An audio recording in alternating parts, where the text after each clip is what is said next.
Halo sobat, selamat sore buat teman-teman semua. Gimana kabarnya di hari ini? Semoga kalian disehatkan selalu dan dimudahkan rezekinya oleh Allah Subhanahu wa Ta'ala. Dan gua kali ini akan menemani kalian semua, yaitu gua akan mengungkap berita-berita yang lagi viral dan kita ungkap ya. Nah, jadi untuk sekarang yaitu beritanya yang lagi viral yaitu Gunung Kawi ya, yang disangkut-pautkan dengan pesugihan. Dan akhirnya yaitu Gunung Kawi tersebut diseret-seret ke Ruben Onsu dan Sarwenda ya guys ya, yang kini lagi viral gitu kan di jagat maya dan banyak di podcast-podcast yang lain, yaitu tentang berbicara pesugihan di Gunung Kawi. Ya, awal mulanya dari Marcel dan pesulap merah ya guys ya, untuk menanyakan dan secara gamblang langsung disebut yaitu Sarwenda pernah datang ke Gunung Kawi. Jadi ya udah, kita lanjut aja ke videonya biar gak gagal paham dan kita cerna baik-baik ya. Oke. Nah, ya untuk judulnya yaitu Ustadz Paijar bela Ruben Sekakmak Densu dan pesulap merah soal Gunung Kawi Sarwenda. Nah, untuk sumbernya yaitu dari khas channel ya guys ya. Jadi buat teman-teman semua jangan kemana-mana, langsung kita eksekusi aja ke video tersebut. Oke. Perbincangan tentang Gunung Kawi ramai di media sosial. Kali ini Ustadz Muhammad Faizal menjadi sorotan setelah menyampaikan pandangannya mengenai pesugihan. Pendapat tersebut pun dibandingkan oleh warganet dengan pandangan pesulap merah dan Denny Sumargo dalam podcastnya. Lantas seperti apa pesugihan itu? Sedang ramai tentang kasus pesugihan dan penumbalan. Kemudian ada banyak orang-orang yang nge-tag nama saya meminta pendapat tentang pesugihan itu nyata atau tidak. Kita perlu dudukkan permasalahannya ya, bahwa praktek-praktek pesugihan yang landasannya itu adalah ritual syirik itu sama seperti konsepnya sihir. Dan para ulama yang membahas masalah sihir pasti selalu disandingkan dengan pembahasan bab mukjizat dan karomah. Karena sihir berbeda dengan mukjizat, sihir juga berbeda dengan karomah. Yang mana mukjizat, karomah, maunah itu semua datang dari Allah. Adapun sihir datang dari bantuan setan. Sama-sama terlihat seperti supranatural.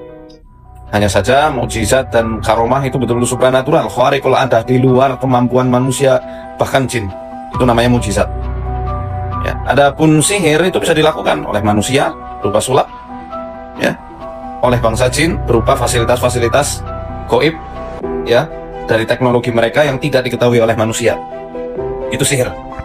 Jadi bukan seperti mukjizat. Sama halnya seperti praktek-praktek pesugihan ini, hakikatnya itu adalah sihir. Dan di dalam Islam, sihir bisa lancar karena ada istilah istidraj.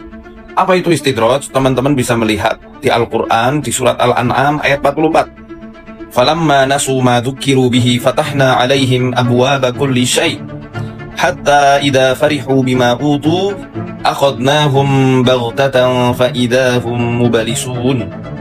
Ketika mereka melupakan peringatan-peringatan yang telah diberikan kepada mereka, yang telah datang kepada mereka, fatahna alaihim abwaaba kulli syai', kami bukakan untuk mereka pintu-pintu segala sesuatu, pintu-pintu kesenangan.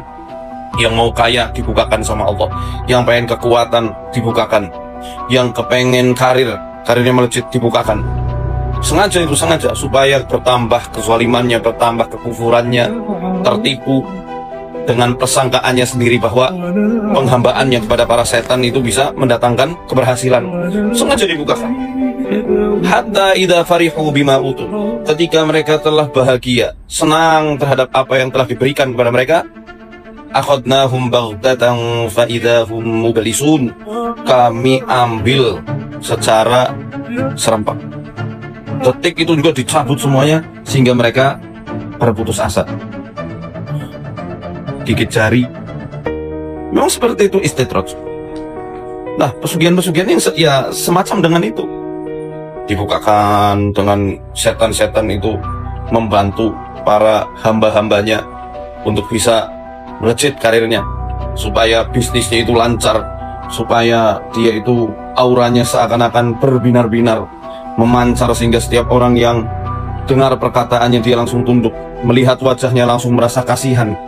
Nah, itu ada aura-aura tersendiri yang dari sihir-sihir para setan itu. Ya. Dan ingat, nggak ada yang gratis dari bantuan-bantuan setan. Dalam surat Al-Jin ayat 6 sudah dijelaskan. Wa annahu kana rijalun minal insi ya'uduna birijalin minal jinni fazaduhum rohaqo.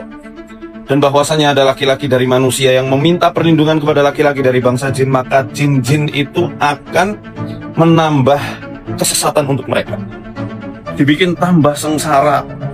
Kelihatannya mentereng, kelihatannya dia kaya, kelihatannya dia setelah melakukan ritual pesugihan langsung lancar dagangannya, bisnisnya, karirnya, utang-utangnya lunas. Tapi ingat, ada harga yang harus dibayar. Disitulah jin tersebut atau setan-setan tersebut akan menambah kesesatan bagi setiap orang yang meminta perlindungan, pertolongan, atau bermitra dengan mereka, minta jasa mereka. Minta tumbal. Dari mulai yang paling ecek-ecek barangkali cuma minta kembang, telur, ya, ayam semani, kambing bandot, sampai manusia, na'udzubillah min dzalik. Bahkan dirinya sendiri akan digerogoti, ya, gara-gara apa? Menukarkan jiwa. Oke guys, jadi seputaran apa dari Pak Ustadz Faizal yang barusan ya, seputaran yaitu Gunung Kawi dan pesugihan gitu kan. Yaitu dengan mitos-mitosnya seperti itu ya guys ya. Nah mungkin untuk apa orang Gunung Kawi boleh bantu komen di sini gitu kan, bantu ramaikan dengan yaitu mitos-mitos pesugihan gitu kan. Dan menurut Ustadz Faizal juga apa? Kalau kita melakukan pesugihan memang seperti itu, kayaknya bisa kaya, bisa apa gitu kan. Cuman hanya itu menambahkan kesesatan ya guys ya.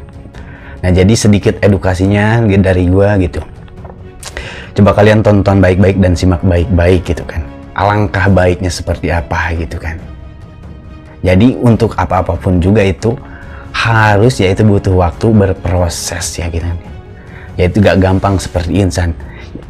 Contohnya yang barusan, misalkan bisa kan pergi ke pesugihan gitu, yang disampaikan Ustadz Faizal, lalu gitu bisa dapat apa segala macam kekayaan dan karir itu macam, tapi ada tapinya gitu. Ada harus apa yang dibayar, harus dengan nyawa yang dibayar gitu. Nah mengerikan sekali ya guys buat teman-teman semua ya. Mari kita percaya lagi ke Gusti Allah Ta'ala ya guys ya. Oke, kita lanjutkan lagi ke video berikutnya. Oke, Raganya untuk menghamba kepada setan. Na'udzubillah min dzalik. Emang setan bisa bercampur pada harta manusia? Ya memang itu, memang bisa. Bahkan yang pertama kali Allah izinkan ketika iblis itu baru diusir dari surga, bisa dilihat di surat Isra di juz 15. Surat Al-Isra ayat 64 yang tadi coba dicek ya. Wastabzis man istata'ta minhum bi sautika wa ajlib 'alaihim bi khailika wa rajlika wasyarikhum fil amwali wal auladi wa'idhum wa ma ya'iduhumus syaitanu illa ghurura. Hasunglah, perdayalah dari manusia itu semampu kalian, bisautika dengan suaramu, wa ajlib 'alaihim bi khailika wa rajlika, kerahkan pasukan kavalerimu, kerahkan pasukan-pasukan pejalan kakimu, wasyarikhum fil amwali wal aulad, dan kamu iblis berserikatlah atau bercampurlah pada harta mereka dan anak keturunan mereka. Jadi nggak ada untungnya melakukan praktek-praktek pesugihan itu. Lebih baik menghamba kepada Allah, menjemput rezeki dengan ikhtiar-ikhtiar yang Allah ridhoi.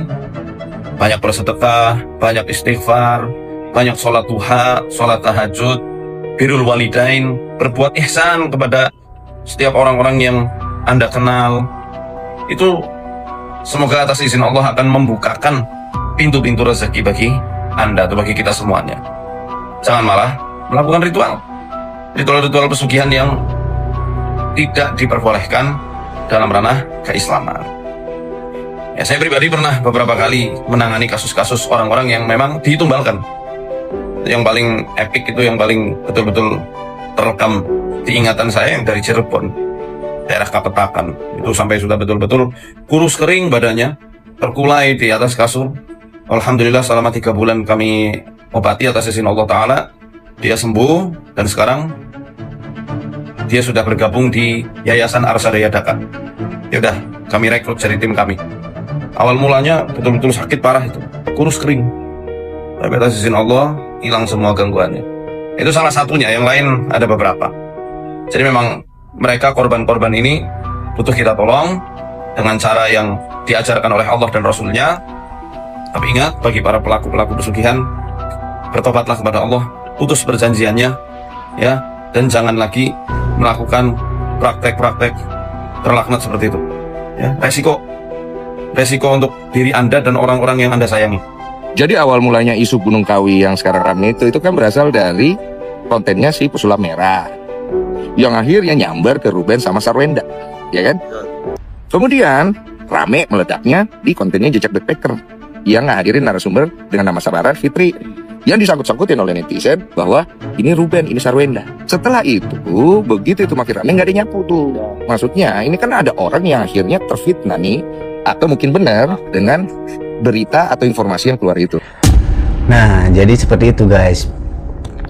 Video yang gua simak dan gua cerna barusannya gitu kan.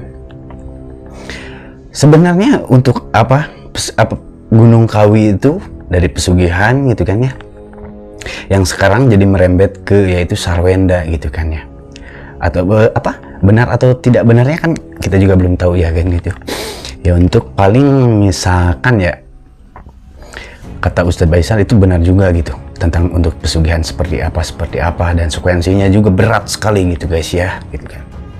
Nah, coba bantu ramaikan di sini buat teman-teman semua yang ya daerahnya Gunung Kawi. Coba bantu komen di sini. Dan kali ini gua mau pamit undur diri dulu. Ya, terima kasih banyak buat teman-teman semua yang sudah mampir dan sudah supportnya, yaitu di Bang Dendi Mulyadi. Dan stay tune terus di channelnya Bang Dendi, dia di video-videonya terbarunya. Oke guys. Nah, kali ini gua pamit undur diri. Bila mana ada perkataan gue yang kurang berkenan, mohon dimaafkan. Wassalamualaikum warahmatullahi wabarakatuh.